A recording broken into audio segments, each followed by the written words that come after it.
ایک web site ہے جس میں ہمیں پہلے انویسٹمنٹ کرنی ہوتی ہے، اس کے بعد ہمیں دن میں 50 ایڈز دیکھنے ہوتے ہیں۔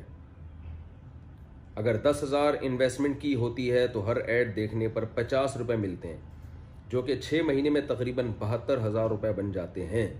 اور جو انویسٹمنٹ ہم نے کی ہوتی ہے وہ 1 مہینے بعد واپس مل جاتی ہے۔ کیا ایسی کمائی جائز ہے یا نہیں؟ ایمل صاحبہ کوئٹہ سے، یا صاحب ہیں یا صاحب ہے، واللہ عالم۔ دیکھیں یہ جو ہوتا ہے نا کہ اتنے ایڈ ہمیں دیکھنے پڑتے ہیں، یہ گوگل کو دھوکہ دیا جا رہا ہوتا ہے، جہاں تک میری معلومات ہے۔ کیونکہ جب ایڈ پہ کلک کرتے ہیں تو گوگل یہی سمجھتا ہے کہ یہ ایڈ وائرل ہو رہا ہے اور اس کے حساب سے وہ ارننگ دیتا ہے۔ تو آپ نے کوئی بندہ بٹھا دیا یا خود بیٹھ کے اس پہ کلک کرتے رہے تو یہ دھوکہ ہوگا اور پھر اس کی کمائی جائز نہیں ہوگی۔ جو میں سمجھا ہوں آپ کے سوال کا مطلب، اگر کچھ اور ہے تو آپ دوبارہ سوال بھیج کے دوبارہ پوچھیں۔ پچھلے سالوں کی زکوٰۃ کے حساب کا طریقہ، وہی ہو گیا دوبارہ۔ زنا کی توبہ کیا ہے؟ مجھ سے زنا سرزد ہو گیا ہے اور اس پر میں بہت شرمندہ ہوں، کیا توبہ استغفار کرنے سے اللہ مجھے معاف کر دے گا؟ ایک بندہ انڈیا سے۔ زنا بہت بڑا جرم ہے، اس کی اسلام میں سزا یہ ہے کہ کنوارا ہے تو کھلے عام اس کو 100 کوڑے مارے جائیں، اور اگر شادی شدہ ہے تو اس کو پتھروں سے مار کے ہلاک کیا جائے۔ اتنا بڑا جرم ہے یہ اسلام میں۔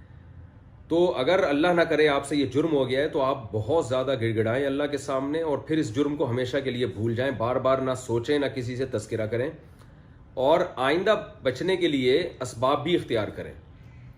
آپ خدا نخواستہ لڑکیوں سے دوستی ہیں، بد نظری کی عادت ہے، یہ تمام چیزیں گناہ کی طرف لے کے جاتی ہیں۔ گناہ چھوڑنے کا مطلب یہ ہوتا ہے کہ ان تمام وسائل اور ذرائع کو بھی چھوڑ دیا جائے جو گناہ کی طرف لے کر جا رہے ہیں۔ تو یہ اس کی علامت ہوتی ہے کہ اس بندے نے پکی توبہ کی ہے۔ اور میں یہ بھی آپ سے عرض کروں کہ اس نیت سے گناہ کر لینا کہ میں بعد میں توبہ کر لوں گا، یہ بہت بڑی حماقت ہے۔ یہ ایسے ہی ہے جیسے کوئی اپنے آپ کو زخمی کرے اور اس نیت سے زخمی کرے کہ میں اپنا علاج کرا لوں گا۔ یہ جو گناہ ہوتے ہیں، زنا ہو گیا یا نشہ ہو گیا، یہ گناہ ایسے ہوتے ہیں کہ انسان یہ سوچ کے کر لیتا ہے کہ میں توبہ کر لوں گا، لیکن پھر شیطان بار بار یہی سوچ کے کرواتا رہتا ہے اور بالآخر موت اسی گناہ میں ہوتی ہے۔ تو اس لیے آپ سے جو ہو گیا بہت غلط ہوا، اب توبہ کا دروازہ کھلا ہے، گڑ گڑائیں اللہ کے سامنے، سچی توبہ کریں اور آئندہ اس گناہ کے قریب بھی مت جائیں۔ اللہ تعالیٰ انشاءاللہ اس جرم کو معاف کر دے گا۔ لیکن جو دوسرے لوگ بھی سن رہے ہیں اور آپ بھی اس نیت سے کبھی بھی یہ جرم نہ کریں کہ ہم توبہ کر لیں گے بعد میں، اس کی بڑی سزا ملتی ہے، بار بار پھر عادت پڑ جاتی ہے اور پھر بالآخر اسی جرم میں موت واقع ہوتی ہے۔ اللہ ہم سب کو محفوظ رکھے۔ دوبارہ نکاح کرنے پر کتنی طلاقیں باقی رہیں گی؟ اگر کوئی مسلمان کفریہ لفظ بولنے کی وجہ سے ایمان سے نکل جائے اور وہ دوبارہ ایمان لائے اور تجدید نکاح کرے، تو اگر اس نے پہلے سے بیوی کو 1 طلاق دی ہوئی ہو تو اب اسے 3 طلاقوں کا اختیار ملے گا یا وہی باقی رہیں گی؟ شاداب شیخ انڈیا سے۔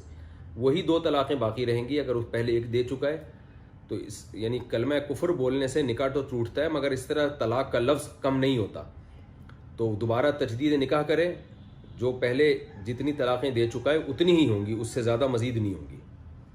اور اگر 1 بھی طلاق پہلے نہیں دی تھی تو 3 طلاقوں کا اختیار اب بھی باقی ہے۔